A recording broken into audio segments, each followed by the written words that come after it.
Sean and Emma, that's right. The Russians appear to be stepping up the violence of their attacks, not necessarily able to make ground, to actually take ground. Here we are on day 15 of the invasion. According to captured Russian documents, this was the day they believed that they would have completely taken Ukraine by now, and they have yet to take more than 10% of the country. Most of the places they've taken have not been built-up areas, but that doesn't stop them from bombing those built-up areas, and that's what we're seeing in that horrible attack on the Children's Hospital in Mariupol with a 2,000-pound bomb that left a crater big enough for a house to fit into.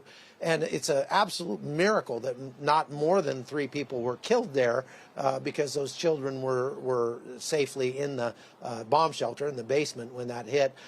But again, those thermal barrack bombs being used in Chernihiv, those things are fuel-air explosives. The United States only ever used one of those that we know of in the Afghan war.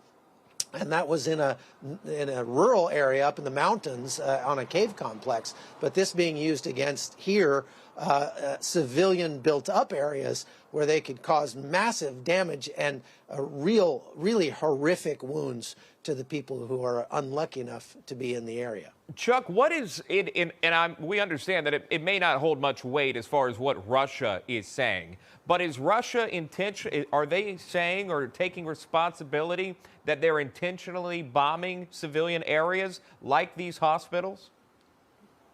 No, they're saying just the opposite. As a matter of fact, Sergei Lavrov said in a speech today, absolutely just a profane speech, that Russia is not, in fact, invading Ukraine. That's what he said. He said Russia's not attacking Ukraine right now. Ukraine is attacking Russia. They are denying any responsibility for this, and it's obvious to anybody who's here that that's not what's happening.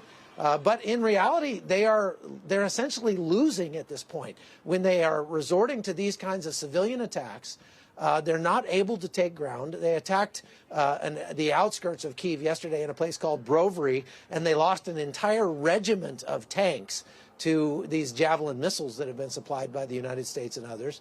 And so their troops are really getting their heads handed to them everywhere they go, and the only thing that they're able to do successfully is bomb civilian areas. So this just speaks to the lack of training, lack of leadership, and lack of motivation of the Russian troops.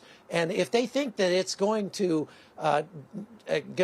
decrease the spirit of the Ukrainian fighters, I think they have that exactly backwards. It's only strengthening their resolve.